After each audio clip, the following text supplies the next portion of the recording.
Tennessee Life is sponsored by Mid-South Sewing is an authorized brother dealer and repairs all brands of machines. Mid-South Sewing, known for their many fabrics, classes, and individual instructions. Classes on sewing and embroidery machines, software, sergers, and quilting. Mid-South Sewing, Knoxville and Murfreesboro. Tennessee Life is also brought to you by Next to New, an upscale consignment shop serving Knoxville. nexttonewknox.com. And by The Flower Pot, for over 100 years, offering flowers and same-day delivery with 2 convenient Knoxville locations. knoxvilleflowerpot.com. And by viewers like you. Thank you. Coming up on this edition of Tennessee Life. From a block of wood to a fine-tuned instrument, we meet a man who's been perfecting fiddle making since 1948. The fiddle, though, is such a fascinating thing, and it took me so long to find out what a good one was. I'd never seen nothing but just cheap instruments, that come out of a mail order catalog. That's about all anybody could afford. A love for listening to live bluegrass music prompted Lynn Dudenbostel to quit his job and start making mandolins. Today, Dudenbostel is a trusted brand among musicians. What worked in the 20s and 30s still works today. And if you deviate from that, you come up with something different. And that may be better to some people, but the sound that's stuck in my head is that sound from the 20s and the 30s. My goal is to just try to achieve that. And is it a tool or a musical instrument? You decide. When people walk past you, some will say, "What in the world are you doing? And what is that instrument called?" And they can't believe it when you tell them it's a saw.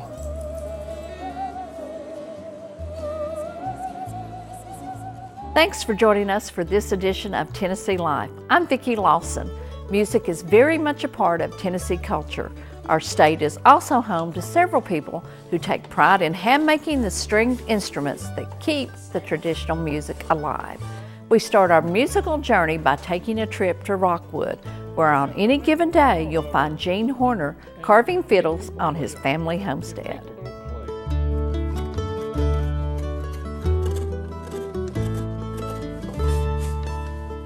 If mankind ever made anything perfect, it was the fiddle. You can't change it. I don't care what kind of an engineer you are. Oh, you can make some old things, and paint them up red, white, and blue, and electrify them and all that stuff, but still, it's the same thing. And it's such a perfect shape. It's a thing of great beauty when you study it. And to bring it from a bunch of raw wood is a job. The fiddle, though, is such a fascinating thing, and it took me so long to find out what a good one was. My name is Gene Horner, and I've been making fiddles ever since about 1948. I started when I was about 15 years old. I got the idea, you might say. I didn't do much starting because I didn't know what I was doing. And I just blundered around in the dark for about 6 or 7 years. After about 10 years, I finally got one that I could see where I was on my way. I did try to play first, and I got to where I could, get out a little scrubby tune or two, but it didn't take me long to find out that I wasn't going to be very good, so I decided to put all of my time in on learning to make them. I was born right over there in that log cabin in 1933, right in the heart of the Great Depression, and we all growed up so poor we must have invented the word, but we didn't know any better. That old fiddle of my grandfather's had laid around here. Us kids had managed to get it tore up, busted it around. It was just one day I just run across it, and I just thought, that would be something to be able to play that thing, and I managed to get it back together, got some strings put on it, and I ordered me a little pamphlet from a novelty house I believe it cost 15 cents, how to play the violin.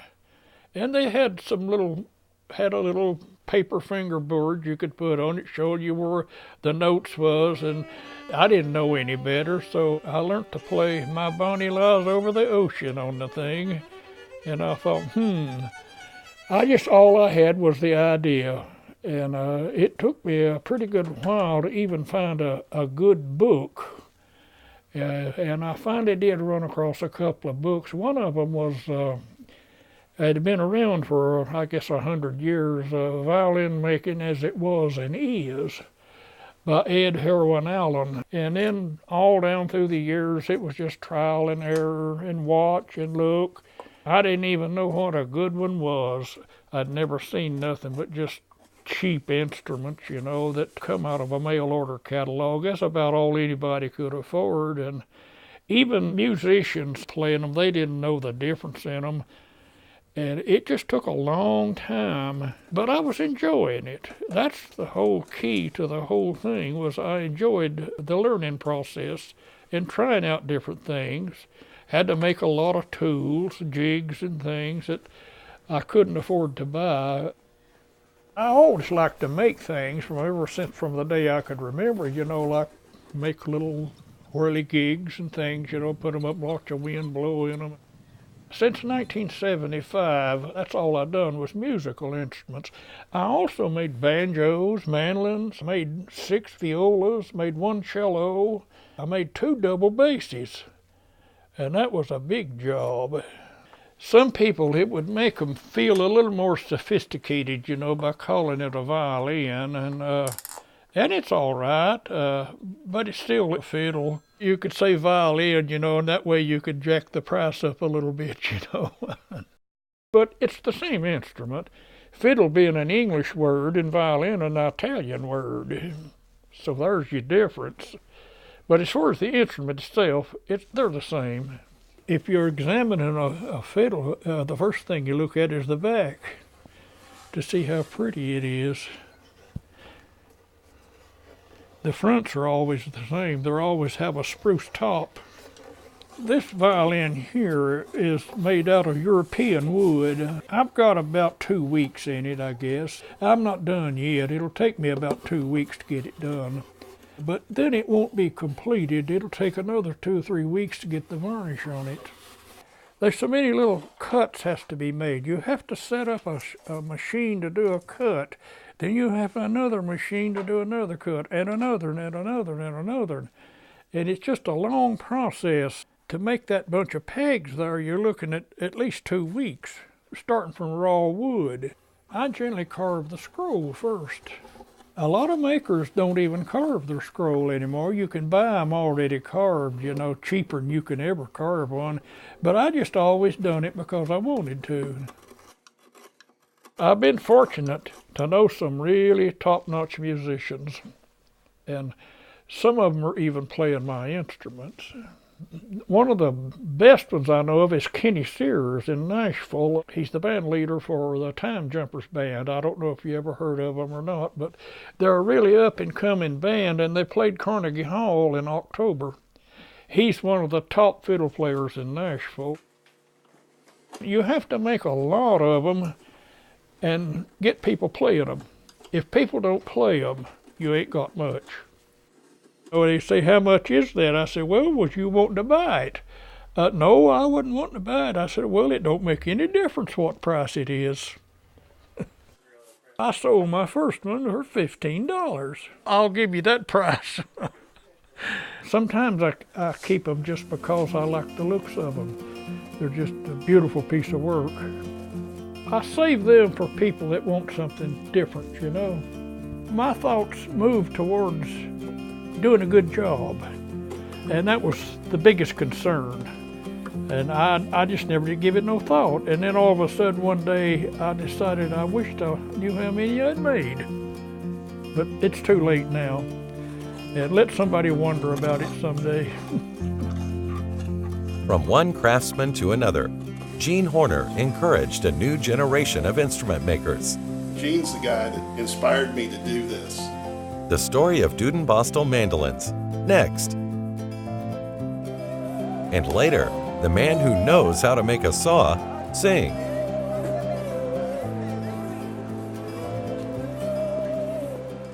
The mandolin is a centuries-old instrument used in American folk and bluegrass music. Lynn Dudenbostel builds instruments that pay tribute to the golden era of mandolins from the 20s and 30s.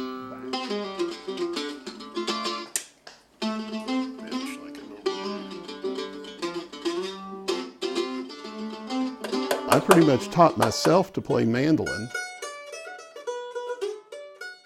Well, the thing that really drew me to the mandolin was not only the music, but just the shape of it. To me, with maybe the exception of a violin, I don't know that there's a more beautiful instrument made, with the Florentine scrolls and the archings and the opportunity to use some just absolutely beautiful curly maple. My name's Lynn Dudenbostel, and I've been building stringed instruments for about 28 years now. My first interest in music was probably as a result of my father, who had musical inclinations. Probably when I was about 13, I picked up guitar. That was a result of my dad coming home with a guitar one day. We'd never had one in the house. I started taking lessons and kind of fell in love with it, and it wasn't long after that I developed an interest in mandolin. The mandolin's an instrument that really kind of has its roots in Italy, and most people have seen what they call a bowl back, or around the South they would refer to it as a taterbug mandolin. It usually has a fairly flat top. It may be bent a little in the back, and then it has a big round bowl on the back of it. Unlike this that has a very slight arch, it has a very full bowl, which makes it really difficult to hold. And they were built for classical music. This was really originally a classical instrument, and it wasn't until the 1930s, when Bill Monroe came along, that it became a bluegrass instrument. In the late 70s, live bluegrass music in Knoxville was a big thing. You know, this was after Deliverance, and banjo and bluegrass music popularity was going up. All of a sudden, we had more progressive players around. We had a group called Newgrass Revival. And Sam Bush, who's still very active, was a pioneer of newgrass music. They call him the father of newgrass. And that music was just captivating. And so, you know, here are these guys playing this music I really like, and they're playing mandolins. And I got to see some of the greats back then. I got to see Earl Scruggs, Lester Flatt, Bill Monroe, Don Reno, and those guys would come through and play these small venues around Knoxville. And it was about that time that I went with some friends up to Rockwood and met Gene Horner and saw what it was like to build these things. That kind of planted the seed for me to build instruments. To see somebody take a pile of wood and convert it into something that you could make music on was really fascinating. While I didn't have any background in woodworking, never had a shop class in high school, it just kind of stuck with me. And then when the opportunity presented itself, after my wife and I got married, she wanted a dulcimer. And so I took that as an opportunity to put the car out of the garage into the driveway and build a small shop. I built 3 or 4 dulcimers, and then moved on to a guitar with the intention of building mandolins, because Gene builds mandolins as well, and that's what I had a big interest in at the time. One thing led to another, and here I am doing it full time. Well, when I start building a mandolin, the first thing is wood selection. I'll go through and select a spruce top and then select the maple for the rest of the instrument. Then I'll rough carve the top and back. And there's a lot of final work that goes in by hand with finger planes, much like a violin maker, to get the thicknesses right. The thicknesses of the top and back are very critical to have those proper, and they change throughout. They're thicker in the middle and thinner out towards the edges.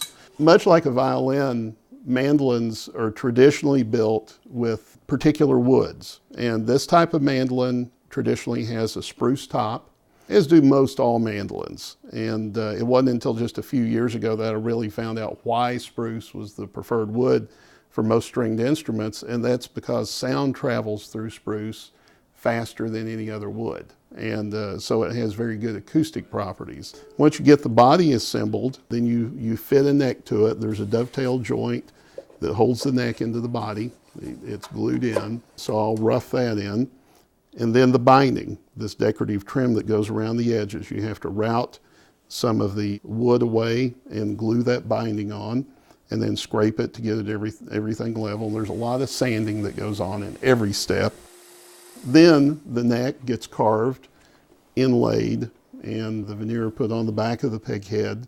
And once you get the entire instrument together, then you can kind of clean up all the little details that need to be, just perfect. And then you start the finishing process. And that probably takes more than a third of the time of building the instrument. And you start by putting stains on it to achieve this sunburst finish. You have to put all the hardware on. The tailpiece, which holds the strings down here, you have to fit a bridge. You have to put the frets in the fingerboard and put the tuners on. And then you can put strings on it for the first time. I can't think of any particular part of the process that I like any better than the others. It's really satisfying when you first string up a new one and get to hear it for the first time. There's been a few in fairly famous hands. One in particular is a mandolin. A couple of mandolins I built have ended up with Chris Thiele. And Chris is a mandolin player. He's in his mid-20s now, who's pretty much considered to be maybe the finest mandolin player in the world today. I've done quite a bit of work over the years for him. It's flattering. But it feels really good to see anybody play it and enjoy it. I hope it's an instrument that makes somebody want to pick it up and play it. And that's the goal. And whether they're famous or not, doesn't really matter. I've studied the old instruments very closely. I often tell people that you can't improve on what you consider the standard. And for mandolins, I consider the standard those instruments built by Gibson in the mid-20s. For guitars, it's Martins from the mid-30s.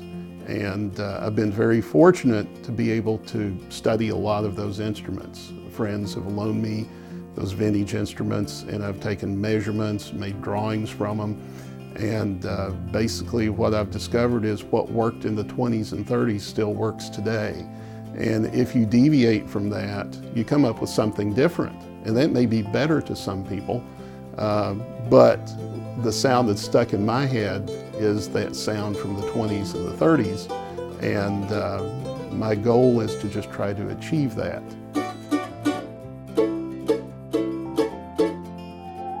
Now for some music from something that is rarely considered an instrument at all. You won't believe the tunes that come from Bob Maddox and his saw.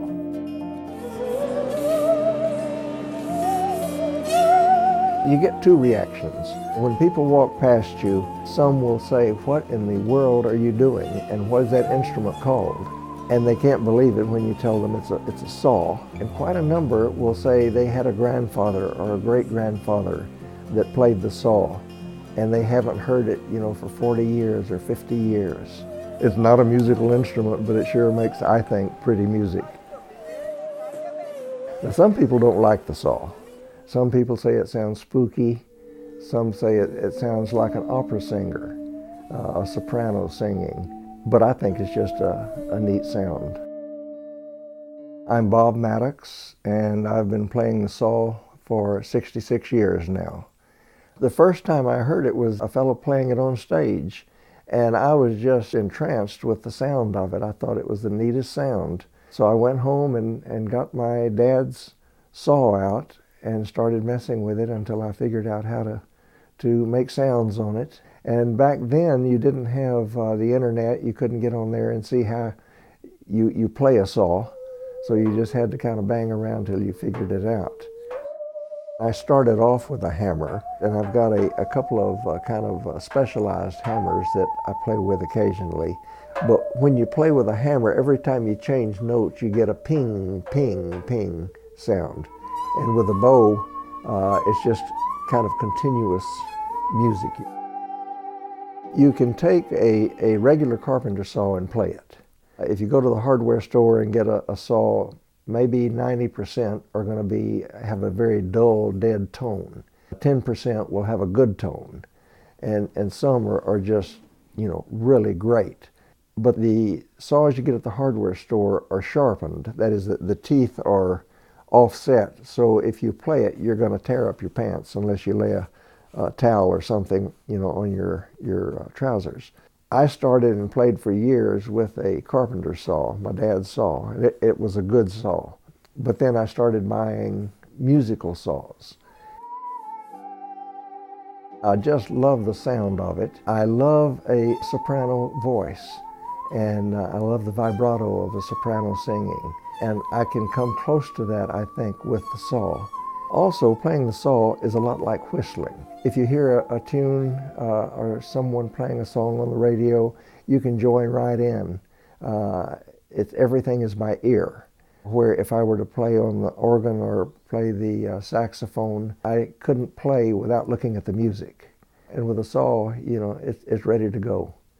My mother was an organist and a pianist. She had given my brother and me piano lessons from about the age of 6 on up, but both he and I were very poor students for my mother, and we didn't stay with the piano, but we did appreciate music and understand, you know, a little bit about music from the lessons she gave us. She thought it was really neat that I played the saw. And back then, you didn't have the little recorders and things that you could play along with. I play with backup music, and I use my phone. I download music to my phone and play with it. But back then, you didn't have the phones, the cell phones and music. And so she would play with me along with the organ or the piano. We would go places and play, and she thought it was a great thing that I was playing the saw. If I said there's a certain type of music that I usually play, one is I love hymns. I love playing hymns on the saw, and they just seem to go with it. Amazing Grace is a favorite of mine. He Touched Me is one I like to play. Some people don't think it's a musical instrument. When I was in high school, I was in the band, played the saxophone. They had a club called Talent Incorporated. And it was everyone that had played musical instruments or sang. And I wanted to be in the club, but I wanted to be in it playing the saw. And the teacher sponsor said, "You can't join the club on a saw." She said, "That's not a musical instrument. You'll have to play the saxophone if you want to get in the club." I didn't play out in public other than trying to get in the club at school until a year ago this past September. And I would play a lot here at home. I would go down to Market Square and have coffee or have lunch and watch the buskers, and then I would come home and play my saw. My son said, "Why don't you take your saw and go down to the square and just play down there? You can enjoy yourself playing and watching people and be in the middle of everything." And so last September, with their support, I had one on each side of me, and I was petrified. Went down to the farmer's market and started playing. And I have not had that much fun, I don't think, ever. Sharing it is, to me, is just kind of the icing on the cake for playing the saw. I enjoyed playing at home. I enjoyed playing in the living room here.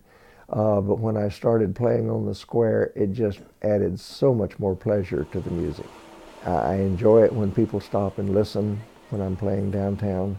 But when you go down, you've got to find a good spot. If you get there a little late, the good spots are taken. And I'll be at the house here and think, you know, what am I going to do today? And the answer seems to be more and more, I'm going to go down to the square and play.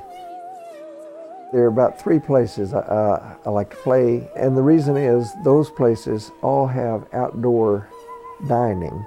And I've had so many people at those places come and tell me that made their dining experience, that they enjoyed having me there. The restaurants also appreciate the buskers.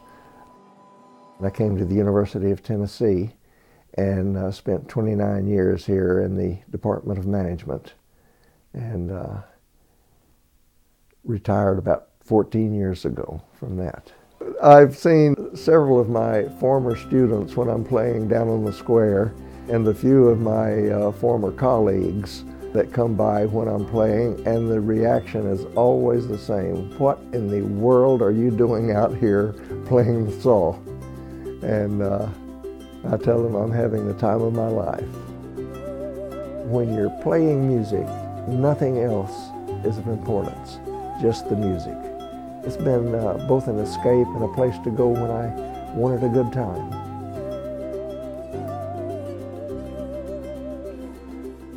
We hope you've enjoyed the unique music and the art of instrument making in the volunteer state. I'm Vicki Lawson. We hope to see you again for the next Tennessee Life.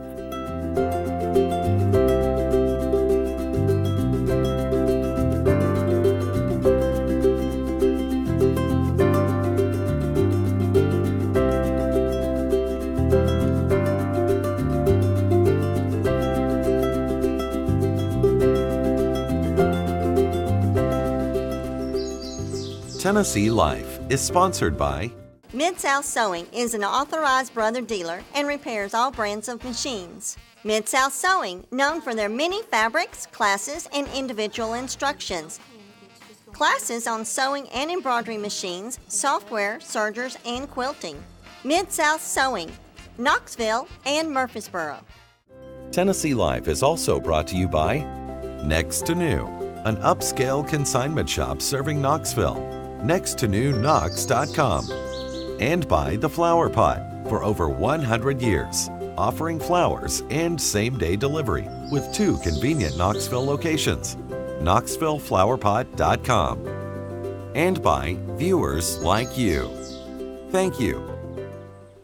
A DVD of this program is available by visiting easttennesseepbs.org.